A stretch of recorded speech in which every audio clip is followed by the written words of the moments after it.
SMART goals, just to remind you what they're all about, because we're about to lead into a little bit of an activity which is surrounding the PDSA, the Plan, Do, Study, Act framework, which incorporates those ideas of the SMART goals. So, with the targets that you are setting, be focused, be specific, define the who, what, when, where and why.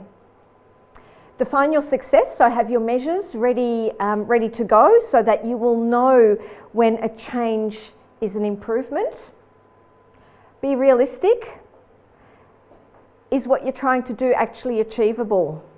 So Kim often talks about rating your likelihood of success, and she's got her little yardstick and measure that says that for anything that you're trying to achieve, and when you're thinking about, can I really do this, rate it out of 10. Say, is it going to happen? 6 out of 10, 7 out of 10, 10 out of 10. It's easy, we can achieve this.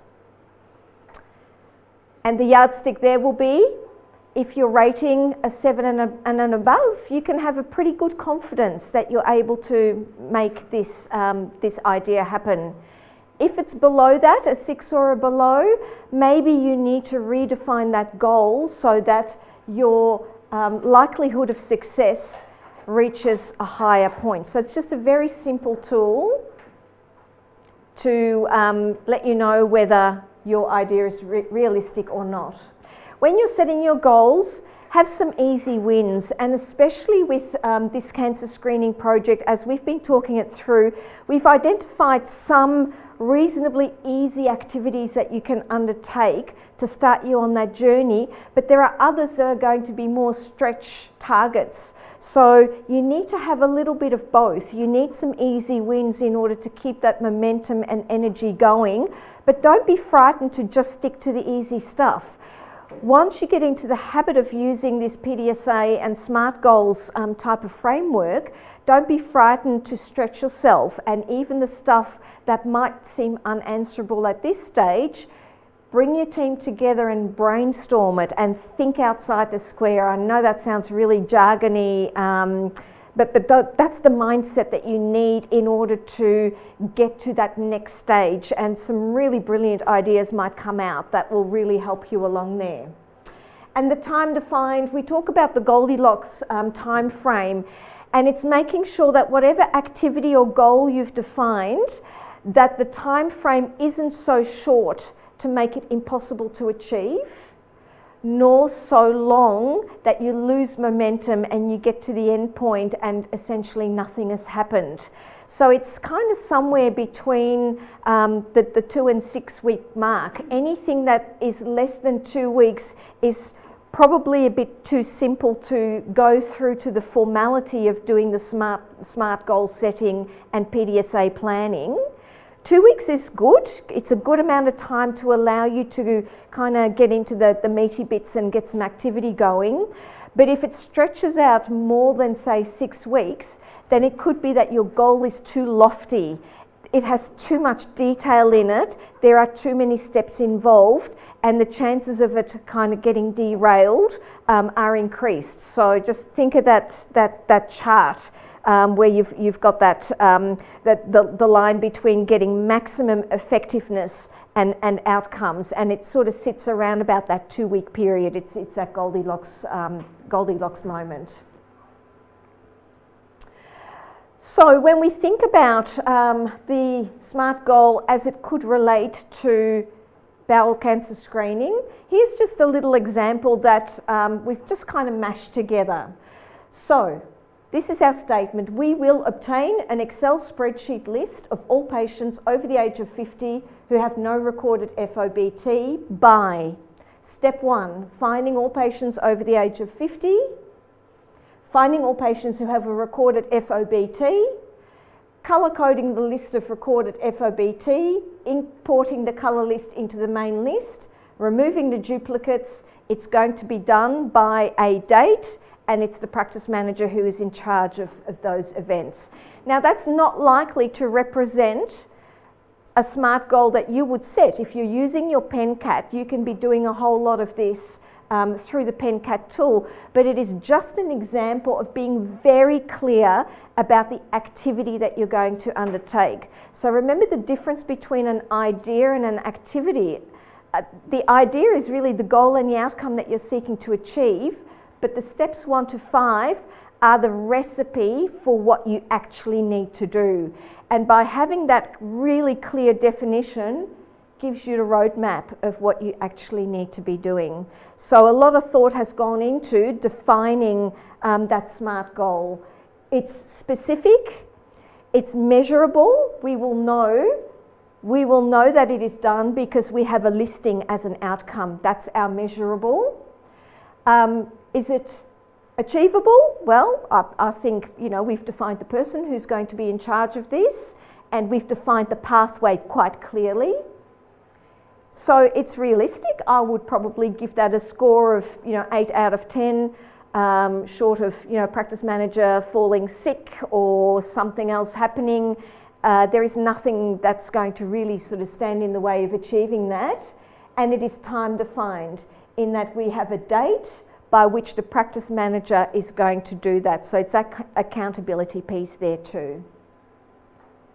And then what that's going to do is that list is going to be used to recall patients, which forms the next cycle of an activity. So it is not a complete bowel cancer screening program. It is an element that is just that 1% or a small chunk of the overall activities that need to be undertaken. I feel like I'm a flight director. The one confidence score. Okay, so just having a quick look at the PDSA cycles. So PDSA, plan, do, study, act. This framework for quality improvement has been around for quite a long time, and it's really reasonably simple to do. So your SMART goals sits at the top there in the planning area, where you're going to define what you're trying to accomplish, how will you know that a change is an improvement, and what are the activities that are going to be undertaken, the who, what, when, where, and possibly why. So that thinking needs to be done before you can actually implement that.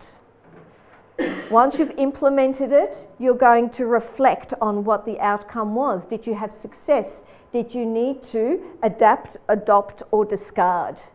And if you have done that, then what does that lead into next? So it's absolutely a cyclical activity. It is not sitting by itself in isolation, and you'll have a number of these going at the one time. So we're going to show you just a quick, lovely video on how PDSAs actually work. Hi, in this video we're going to talk about PDSA cycles, which are a simple yet powerful tool for quality improvement in healthcare. Systems in healthcare environments are complex and never stop. Changes to these systems need to be thought through and carefully implemented and tested. PDSA cycles lead to a process of change that is structured and reflective, rather than impulsive and chaotic. The cycle has 4 stages: plan, do, study, and act. The plan stage has 3 parts. The first is finding the issue for improvement. All issues are different, so there are many ways of doing this. Maybe interpreting data, or staff and patient feedback. Issues pop up in unexpected places, so you've got to be on the ball to notice them. The second part is coming up with a change that could make things better. Maybe something like improving staff teamwork or communication. Also, there may be a few different changes that could work. Decide on the one you think will work best, and give it a go. The third part is predicting what will happen when you make the change. Predict some of the impacts it will have and write these down to review later. The do stage is putting the change to the test, carefully. First, you need to prepare for your test. For example, giving the staff training they'll need, or making sure all necessary resources are in place. Once everything's in place, test the task out on a small scale. Try it out on a patient or a small group of patients first. Then, if it doesn't work, it will be easier to remove. It's also less risky. While you're doing the test, keep track of it in real time through a continuous monitoring system. The study stage is a reflection on the results of your test. Look at the results you collected from your monitoring system. What has changed? Who have these changes affected? And how? Have the effects been positive or negative? Are the changes worth keeping or even developing? How do these effects differ from what you predicted would happen? The ACT stage is responding to your reflection. You need to decide whether to spread, stop, or improve the changes. If it was successful, maybe carefully spread it to more patients, little by little. Perhaps it was beneficial, but there are areas that need some work. Maybe it had negative results and needs to be removed. In healthcare, quality improvement is an ongoing process. This means that PDSA cycles don't end, but become linked to another cycle, incorporating what was learned from the previous cycle. Using the PDSA cycle, sustainable, continuous improvement can be achieved, leading to satisfied staff and happy patients. For more information and to start your own quality improvement project, visit quality.bmj.com or follow us on Twitter @BMJQuality. So the activity that you'll be undertaking is to really start thinking about what you're going to be doing next in your bowel cancer screening project work. So we'd like you to create a PDSA for an activity of the bowel screening QI based on the information and the guidance that you've been provided so far. So we've got some focus areas there, and we've spoken a lot about the data cleansing, extraction interpretation, policies, procedures, training, creating patient awareness, buy-in, marketing. So what I'd really like you to do is, if you're going to team up, is for each of you to pick a different focus area and write up the start of a PDSA. So the planning, the smart goaling for what you're actually going to do there. We'll give you 20 minutes to develop that, and then the idea is that we share those PDSAs. So we'll get you to talk them through, or not the PDSAs, the planning part of it. Talk through what your plan is, and then the idea is that you share it amongst yourselves. So if we can write it up and perhaps scan it in, then that can be uploaded to Basecamp, and it will start the recipes of PDSAs that are relevant to this particular project. The plan stage has 3 parts. The first is finding the issue for improvement.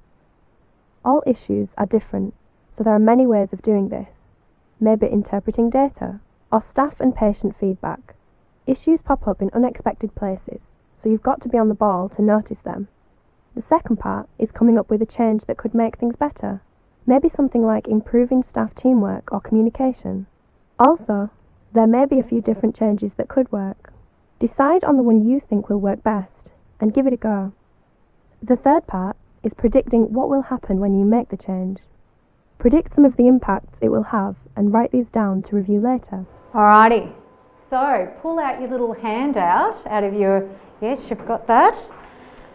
And step 1, if you want to do it in twos again, that's absolutely fine, and I assume it'd be best if you do it with your team members, and then at least you can complete that document as need be. So step 1 would be looking at the planning step. So you've got to the end where you've crafted up some wonderful little pieces of wisdom, and I thought we'd just bounce around and hear what you've got. So there may be ideas that you can take from each other as well, and that's a wonderful piece as well. So we might start right in the middle this time around. What have you got there? Well, I've gone for data extraction Uh-huh. as a general focus. In our clinic, PenCat 2 is only accessible on one computer, which is right around the back where all the girls do all this scanning and everything, which means when I want to use it, I can't use it. So we need it on multiple computers. So today I have organised a date and time with Megan from the Primary Health Network to attend our clinic to access, to put the PenCat tool on multiple computers so that the nurses can have timely access to the computers. Great. So I've actually set the date and the time for the 10th of April at 11 a.m. at our clinic. That's where it's going to be. What do I predict will happen? We'll have multiple access sites which will facilitate easy access to data extraction, and the outcome will be working PenCat tool on multiple computers. What's your confidence score out of 10? Hopefully 10. Well, if it's preceded by hopefully, that means it's probably a 9. Yeah. What about Computers, so you never know. That's right. That's the true. intent is there. Yeah. It's maybe the IT. Yes. So we're doing an event to raise community awareness. Right. So we've kind of been working on that PDSA previously, but we are also, as you know, working on data cleansing. So we've also worked through that. Excellent. And so we've got and Karina mentioned it earlier, develop a policy and procedure to ensure a clear system. Awesome. And we're looking to do that by the 10th of May. So that's already underway. Excellent. And we've identified the team that we need to share the ideas with and get feedback from, so that there's buy-in from the team. Yeah, great. And what's your confidence score with that one? Well, we've got it partially underway, so I'd say 8. It's a good one. What about the second PDSA? What have you got there? Also, Is it merging together? One. Do you want me to go through like the what? Yeah. Happen? So, increase reliability of data, clarify the process for the Springs medical team, increase confidence in using data software, and utilise data to inform quality improvement practice. And then what data information you'll collect to know if there's an improvement. So baseline data and then regular data extractions to measure improvement, and informal or possibly formal feedback amongst the team to measure improvement, engagement, understanding and use of data. Yeah, awesome. And it's really imperative, isn't it, that you do get that feedback. How's it impacted? Is everyone still on board, or is everyone just gone, that was way too hard? Good measure. What about you, Lucy? We focused on team training, and we create a team to lead and educate other staff members Great. in practice. Use visual resources, so the posters that we ordered, these guys, training, put our names on the posters so people know to come and ask us their questions and things, and then place these in the GP on the letters, so the GPs will see from there what we talk about them. Team leaders will educate the whole team, and we'll try and catch people in the hallways, in the kitchen, at meetings if there's meetings, but some don't get run at meetings, and just show them how to do the test so they know, they see it, and we predict will just increase everyone's awareness of the campaign and the kit, and then hopefully the visual resources will just prompt more discussion And how to explain how to use it. Yeah. So what's your score out of 10 with that one? I think it's high. I don't know, 10. Woohoo! Hey! Yeah, that's confident. I like it. We'll go over to the Yu Yangs. What's happening over in the Yu Yangs? Oh, not much. No, I just picked data cleaning, Okay. and just because it needs to be done. Yeah, great. And I'll do it, and I want to have it completed in 2 weeks. Great. And yeah. Is there any specific thing that you're going to be focusing on in terms of cleaning up your data? Like duplicates and I don't know, just all of it. So I think the further definition of what does data cleansing mean, because there can be many elements to it. And it can be a massive job. As you're sort of feeling, I'm going to be doing a little bit of this, try to dive in just that little bit deeper so that you've got better clarity about what your actual activity is I'll going do to mine. be. Because it's a massive job, isn't it? Yeah. And sometimes you get a printout and you go, oh. Yeah. So just if you can drill down to one little thing that you want to drill in and start with first, you're going to keep your enthusiasm for the project a lot higher, because otherwise, like what you were saying before, it can demotivate sometimes, can't it? You can just feel like you're getting suffocated by paper. Yeah. And the list doesn't seem to get shorter.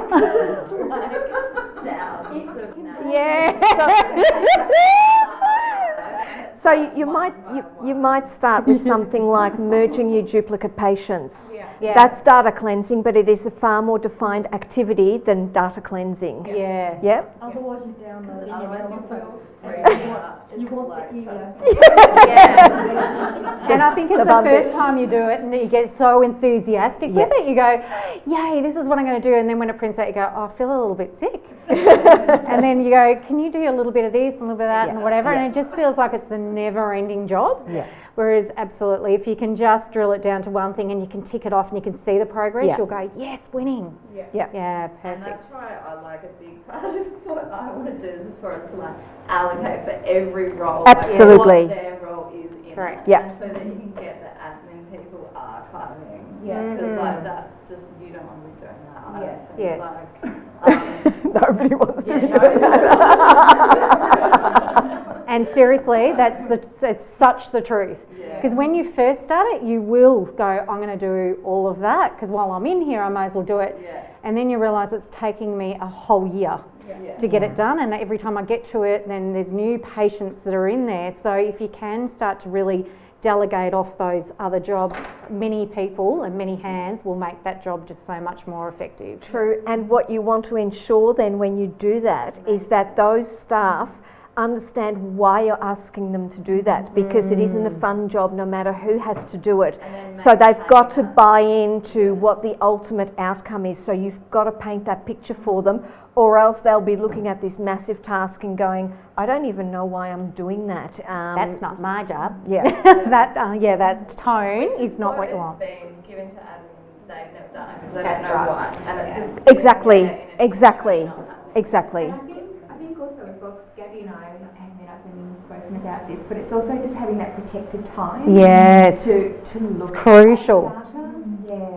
Because you can't do it in amongst other things, because you just will pick it up and someone will bring someone into the treatment room or you get another care plan. If you've got blocked out time, you can really get your teeth into it.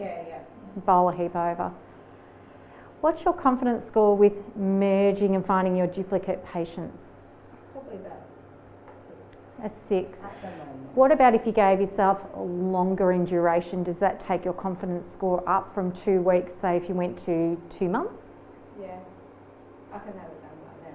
Yes. So where does your confidence score go from a 6 to a what now, do you think? A 9. Okay. Excellent. Excellent. What about you? So we're up to using our Excel sheet daily to identify potential clients on Praxsoft. Aboriginal Health Worker goes through and puts a little script sign next to all the patients, and she also tries and allocates either an Aboriginal Health Worker or a nurse at the same time slot to approach the patient and invite them in for a conversation and start to explain how to use the kit.